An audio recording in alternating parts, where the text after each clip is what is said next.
राधे राधे। भक्तों, जब तीर्थ यात्रा करने के लिए विदुर जी गए थे और बाद में लौट के युधिष्ठिर के पास आए, तो युधिष्ठिर ने कहा था उनसे, भवद्विधा भागवता तीर्थभूता स्वयं विभो तीर्थी कुर्वन्ति तीर्थानि स्वान्तस्थेन गदाव्रता। अर्थात हे महात्मन, आपके हृदय में गदाधारी प्रभु विराजमान रहते हैं। आप जहां जाते हैं वही स्थान तीर्थ हो जाता है, क्योंकि आप स्वयं तीर्थ स्वरूप हैं। बल्कि तीर्थों की शक्ति जहां कम हो गई, उन तीर्थों को तीर्थत्व आप प्रदान करते हैं। इसी तरह से नारद भक्ति सूत्र में ये कहा गया है, 68वें सूत्र में, तीर्थी कुर्वन्ति तीर्थानि, अर्थात भगवान के भक्त जहां जाते हैं वो तीर्थ हो जाता है और तीर्थत्व तो तीर्थ को ही प्रदान कर देते हैं। तो आज आप एक ऐसा ही चरित्र सुनने जा रहे हैं जिसमें महान महान भक्त और उन सब को साथ लेकर के श्री भाई जी गए उस तीर्थ यात्रा में, और उसे आप सुदूर तीर्थों की यात्रा कर सकते हैं। भक्तों, गीता प्रेस से जुड़े हुए जो भक्त लोग थे, उन लोगों का मन था कि एक बार पहले सेठ जी कुछ लोगों को लेकर के तीर्थ यात्रा में गए थे, एक तीर्थ यात्रा स्पेशल ट्रेन लेकर, किंतु उसमें एकांतवास की धुन भाई जी को लगी थी, इसलिए एकांतवास में ही रहे, वो नहीं गए। और उसके पश्चात प्रेमी जनों का भाई जी से तीर्थ यात्रा में चलने का आग्रह चलता ही रहा और भाई जी उसे टालते रहे। बहुत से लोग श्री सेठ जी से इसके लिए आग्रह पूर्वक प्रार्थना करते रहे, क्योंकि उन लोगों का विश्वास था कि गोविंदका जी की बात को भाई जी नहीं टालेंगे। बार बार अनुरोध करने पर भाई जी को विवश होकर के स्वीकृति देनी पड़ी, किंतु स्वीकृति देते समय भाई जी ने कहा कि मुझे प्रबंध विभाग से सर्वथा अलग रखा जाए, जिससे उनके भजन में बाधा न पड़े। इसलिए कहा कि प्रबंध विभाग से अलग रखने की बात मैं कह रहा हूं अपने लिए। और अंततोगत्वा जनवरी 1956 में तीर्थ यात्रा के लिए रवाना होने का कार्यक्रम निश्चित हुआ। यद्यपि समाचार का प्रचार नहीं किया गया, क्योंकि प्रचार करने पर फिर भीड़ को संभालना मुश्किल हो जाता, अन्यथा यह समस्या भी हो जाती। प्रचार किया जाता तो कि किसको हाँ कहा जाए, किसको ना, ये मुश्किल हो जाएगा कि जिसको ना कहा जाएगा उसको दुख होगा। किंतु प्रचार न करने पर भी साथ जाने वालों की संख्या इतनी अधिक हो गई कि सबको साथ ले जाना संभव नहीं था और उनसे करबद्ध क्षमा याचना करनी पड़ी। इसके बाद भी लगभग 600 भाई बहन साथ में हो ही गए, अर्थात 600 यात्री रोक टोक करने पर भी हो गए। और इतने लोगों के लिए लगभग 3 महीने का खान पान एवं अन्य यात्रा की पूर्ण व्यवस्था करना सब दुष्कर कार्य था। तो 19 जनवरी 1956 को भाई जी लगभग 100 व्यक्तियों सहित गोरखपुर से काशी पहुंचे, क्योंकि काशी से ही यात्रा का शुभारंभ होना तय हुआ था। और प्रारंभ में यात्रा पहले पुरी की तरफ से होने वाली थी, किंतु उस समय उड़ीसा में उपद्रव होने के कारण वो कार्यक्रम स्थगित करना पड़ा। कार्यक्रम को बदलने के लिए लगभग 7 दिन काशी में रहना पड़ा। बहुत विचार विमर्श के बाद ये तय हुआ कि यात्रा पहले चित्रकूट प्रयाग की तरफ से प्रारंभ करके उत्तरी भारत का भ्रमण पहले कर लिया जाए। उसी अनुसार स्पेशल ट्रेन के सारे कार्यक्रम में परिवर्तन किया गया, क्योंकि अब उड़ीसा की तरफ जाना ठीक नहीं समझ में आ रहा था, अशांति उपद्रव था। तो जगन्नाथपुरी की तरफ की यात्रा से शुरुआत नहीं हुई।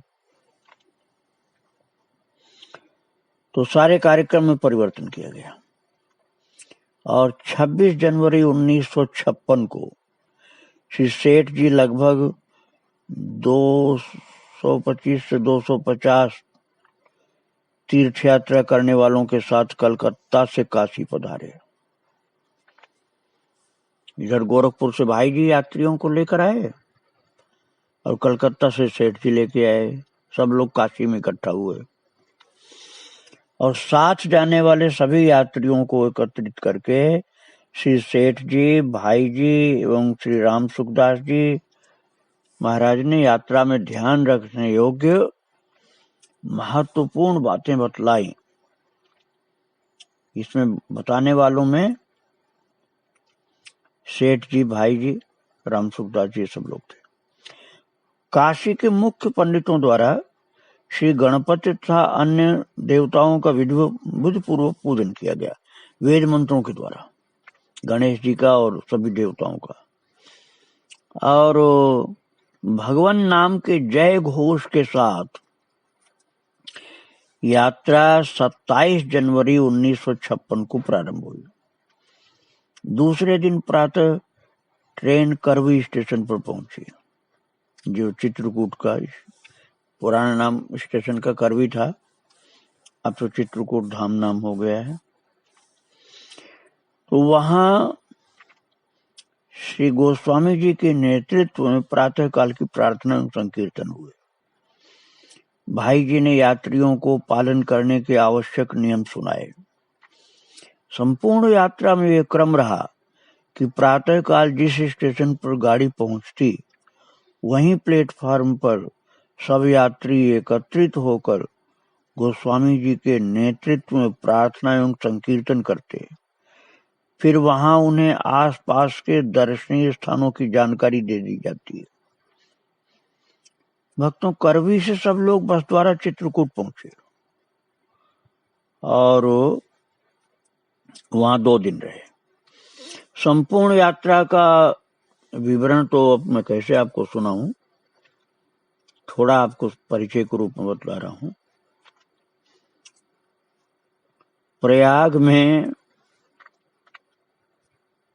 श्री पुरुषोत्तम दास जी टंडन एवं श्री प्रभुदत्त जी ब्रह्मचारी के नेतृत्व में विशाल जन समूह ने भाई जी का स्वागत किया तथा ब्रह्मचारी जी ने भाई जी को मान पत्र दिया।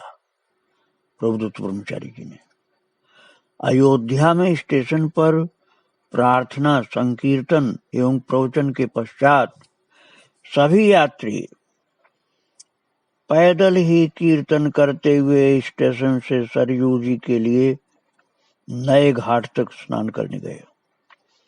फिर सभी प्रमुख मंदिरों के दर्शन करके सायंकाल भाई जी के स्वागतार्थ श्री राम जन्मभूमि में नगर निवासियों द्वारा एक बृहद सभा का आयोजन हुआ, जिसमें स्थानीय सभी प्रमुख संत पधारे।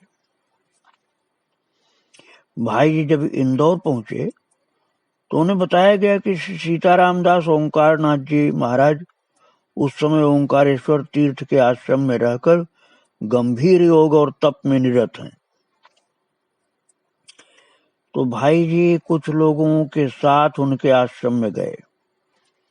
वे मौन अवस्था में किसी से मिलते नहीं थे, परंतु भाई जी के पहुंचते ही वे तत्काल बाहर आए और तुलसी दल और पुष्पमाला लेकर पहुंचे उनके पास और तुलसी दल और पुष्पमाला भाई जी को दिया और इतने भाव विभोर हुए कि भाई जी का दर्शन करके उनको समाधि लग गई। और फिर थोड़ा सा जब प्रकृतिस्थ हुए, नॉर्मल हुए, तब भाई जी को प्रणाम करके मिल करके फिर बहुत प्रेम की वार्ताएं की। बंबई में भाई जी का बड़ा भव्य स्वागत हुआ, क्योंकि वहां के बहुत से लोग भाई जी के चिर परिचित थे। तीर्थ यात्रा करते हुए भाई जी को अपने बीच में देख करके बंबई वासियों की प्रसन्नता का पार नहीं था। सत्संग के आयोजन में भी अपार जनसमूह एकत्रित था। और भाई जी जब दक्षिण भारत पहुंचे तो दक्षिण भारत हिंदी प्रचार सभा के मुख्य पत्र हिंदी प्रचार समाचार, इसके सह संपादक सारंगपाणी जी तथा उनके साथ दुभाषिया बन करके रहे। सारंगपाणी जी दक्षिण भाषा के विद्वान थे और उत्तर भाषा के भी विद्वान थे, तो इसलिए दुभाषिया का काम कर रहे थे। और दक्षिण भारत के प्राय सभी प्रमुख तीर्थों की यात्रा की गई। उनमें से कुछ नाम हम आपको बताते हैं, जैसे तिरुपति जी, कालहस्ती, कांचीपुरम, तिरुवणमलई, रमणाश्रम, श्रीरंगम, मदुरई, रामेश्वरम, कन्याकुमारी, विल्लपत्तूर, कुंभकोणम, आलवार, तिरुनगरी, ये सब समझिए सब यात्रा की गई। और जहां का प्रसंग सुनाते थे भाई जी उद्धार जी, तो अद्भुत अनोखा उनका ढंग होता था। जैसे वो तिरुपति से तिरुमलाई जा रहे थे, तो समय की दृष्टि से यात्रा पैदल न करके बस से, कार से यात्रा की गई थी। बसों में पहले सभी यात्रियों के आराम से बैठाने के बाद भाई जी तब गाड़ी में बैठते थे। जहां से पहाड़ पर पद यात्रियों के चढ़ने के लिए सीढ़ियों का रास्ता निकलता है, उस चौक पर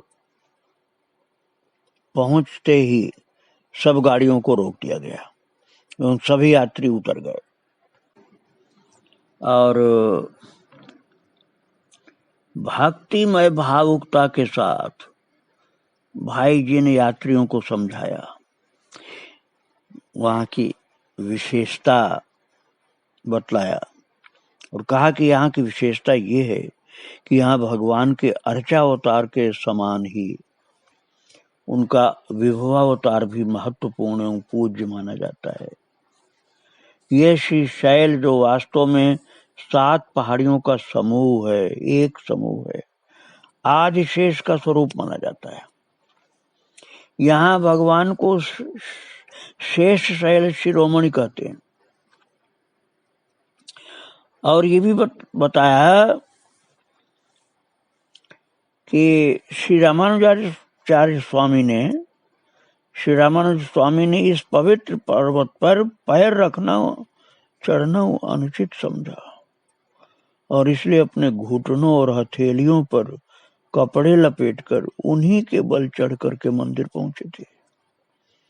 हथेली पर कंकड़ी चुभ न जाए, घुटने पर कंकड़ी चुभ न जाए, इसलिए हथेली पर भी कपड़े लपेटा और घुटने पर कपड़ा लपेटा रामानुज स्वामी ने, और पैर रखकर नहीं चढ़े, घुटने और हथेली के बल पर चढ़े और इस प्रकार चढ़ते हुए मंदिर पहुंचे थे।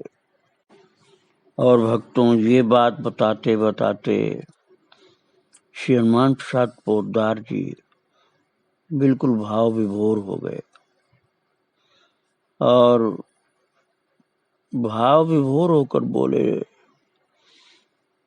कि पैर से न चढ़कर घुटने और हथेली से चढ़े थे रामानुज स्वामी, लेकिन हाय आज हम अशक्त हैं, विवश हैं, हम लोग इस तरह नहीं चढ़ पाएंगे। इतना कहकर थोड़ी देर के लिए भाई जी नेत्र बंद करके ध्यानस्थ हो गए। फिर उन्होंने शेषाद्री को और दंडवत प्रणाम किया और वहां की धूल मस्तक पर लगाई। और तीर्थों में भाई जी के जो प्रवचन होते थे वे साहित्यिक, सांस्कृतिक एवं धार्मिक दृष्टि से अत्यंत महत्वपूर्ण होते थे। मदुरई के मीनाक्षी मंदिर में आयोजित स्वागत सभा का कार्यक्रम भी बहुत रोचक था। स्थानीय भक्त प्रेमियों ने तमिल, संस्कृत और गुजराती भाषा के भजन सुनाए और भाई जी की धार्मिक सेवाओं की प्रशंसा करते हुए उनको बहुत बड़ी माला पहनाई और सम्मान पत्र पढ़कर के समर्पित किया। भाई जी ने उत्तर में गंभीर होकर कहा कि किसी व्यक्ति के नाम रूप की पूजा नहीं करना चाहिए। उनका तात्पर्य ये था कि जो कुछ श्रेय है सब ठाकुर जी को। और भक्तों को भाव ये था कि आप महान भक्त हैं ठाकुर जी के, इसलिए आप पूज्य हैं।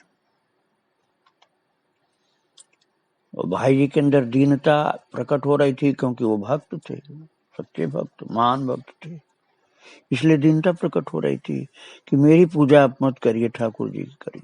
भाव विभोर थे। स्थान स्थान पर वहां के वेद पाठी पंडितों, शास्त्रज्ञों के सामने सविनय नतमस्तक होकर के प्रणाम करते एवं उनका सस्वर वेद पाठ सुन करके हर्षित भी होते। उनका उत्साह बढ़ जाता था। उनको दक्षिणा देकर सम्मान करते। वहां के लोगों के अनुसार भाई जी की इस यात्रा से दक्षिण भारत में भक्ति प्रचार का बहुत कार्य हुआ। अब आप सोचिए कितने कितने महान लोग साथ में थे उस ट्रेन में। भाई जी के द्वारा दक्षिण भारत में भक्ति का खूब प्रचार हुआ। ट्रेन बहुत जगह रुकती थी, सत्संग होता था और भक्ति के साथ साथ हिंदी का भी प्रचार हुआ खूब। और कई स्थानों पर, कई स्थान क्या कहें, ऐसे पता नहीं कितने सैकड़ों स्थान मिले होंगे जहां ट्रेन की परिक्रमा की जाती थी। जिस ट्रेन में भाई जी थे और सब संत लोग थे, उस ट्रेन की परिक्रमा की जाती थी, आरती की जाती थी, प्रणाम लोग करते थे उस ट्रेन को। और पूरी भुवनेश्वर होते हुए भाई जी जब कलकत्ता पहुंचे तो हावड़ा स्टेशन पर बहुत बड़ी संख्या में एकत्रित जनसमूह ने भाई जी का स्वागत किया एवं वहां के सत्संग के कार्यक्रमों में जनता ने सम्मिलित होकर खूब लाभ उठाया। सत्संग का, कीर्तन का खूब लाभ उठाया लोगों ने। और सभी तीर्थों का प्रामाणिक विवरण तैयार किया गया, जिसको कल्याण के विशेषांक तीर्थांक के रूप में निकाला गया। ऐसी अद्भुत यात्रा थी वो कि उसका वर्णन विशेष रूप से जब तैयार किया गया तो मोटा ग्रंथ तीर्थांक तैयार किया गया था। और भक्तों, अब मैं आपको याद दिलाना चाहता हूं, आपको मैं पहले भाग 21 में मैंने सुनाया था एक महान तपस्विनी देवी का वर्णन, उनकी चरितावली। उनका नाम था चिन्मयी देवी। भक्तों, आप उनका चरित्र सुन चुके हैं, केवल स्मरण करा रहा हूं कि जो भगवान कृष्ण का और श्री भाई जी का चित्र रख करके एकांत गुप्त स्थान में पूजा करती रहती थी। किसी से मिलती नहीं थी, किसी से बात नहीं करती थी, और नाम भी भाई जी के आग्रह करने पर ही बताया, नहीं तो नाम भी नहीं बताती थी। मूक समर्पण था। वो चिन्मयी देवी इसी सुदूर यात्रा वाली ट्रेन की इस यात्रा में, तीर्थ यात्रा में भाई जी को मिली थी। जिस यात्रा का विवरण मैं आपको सुना रहा हूं, वो सन 1956 में भाई जी भारत के संपूर्ण तीर्थों की यात्रा करते हुए दक्षिण भारत में बिजवाड़ा के आसपास पहुंचे थे।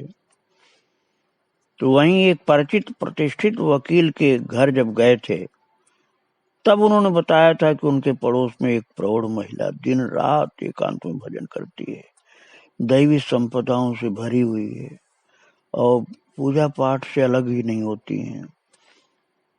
तो वकील ने प्रार्थना किया था कि एक बार उनसे आप मिल लें।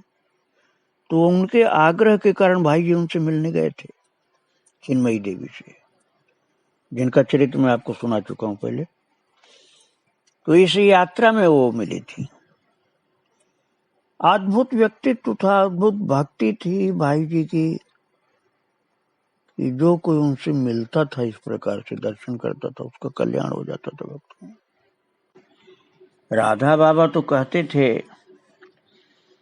कि भगवान के अंदर सर्वज्ञता, सर्वसमर्थता जो है, शास्त्रों में बताई जाती है, बताई जाएंगी महान पुरुषों के द्वारा, वो कहते थे वो सब की सब पोद्दार जी के अंदर प्रकट है, पर वो प्रकाशित होगा उसी के लिए जिसका सर्वथा संशयहीन विश्वास होगा। जिसके अंदर संशय होगा उसके लिए वो प्रकट नहीं होगा। थोड़ा बहुत परिचय तो निश्चय मिल सकता है, यदि सच्चा श्रद्धालु बनने की चाह करे कोई, क्योंकि छिपाना तो उनको किसी के लिए है नहीं, लेकिन जो अश्रद्धालु हैं उनके लिए छिप जाती है महिमा, श्रद्धालु के लिए नहीं छिपती है। उनकी श्रद्धा प्रकट करने के लिए जो श्रद्धा होती है सच्चे भक्त की, वो भाई जी की महिमा प्रकट कर देती है, बाध्य कर देती है कि महिमा प्रकट हो जाओ अब तुम। और इस संबंध में भाई जी कभी कभी से बात बोल देते थे, जिससे श्रद्धावान भक्तों को समझ में आ जाता था कि इनके अंदर राधा कृष्ण की क्रीड़ा चलती रहती है। और ये दूसरे शब्दों में हम कहें तो स्वयं राधा रानी ही दया करके बता दिया करती थी कि जिसके चरणों की खोज कर रहे हो, मैं वो स्वयं इस हनुमान प्रसाद पोद्दार के शरीर में आ गई हूं, और हनुमान प्रसाद पोद्दार जी की आत्मा मुझ में विलीन हो चुकी है, और उसकी जगह मैं अब अपने प्रियतम श्री कृष्ण के साथ हूं। अर्थात इनके पांच भौतिक शरीर में अब पोद्दार जी को मत देखो, अब राधा कृष्ण देखो। इसमें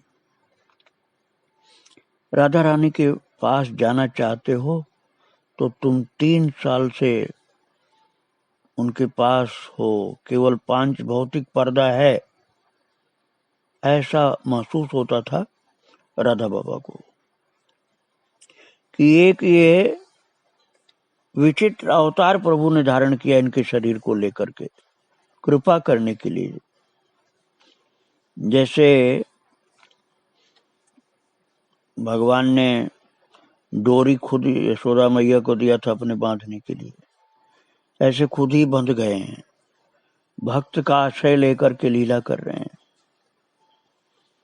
ऐसी अनंत महिमा राधा बाबा बताते थे भक्तों, और पोद्दार जी की बहुत लीलाएं हुई हैं भगवान की कृपा से, उनकी इच्छा से।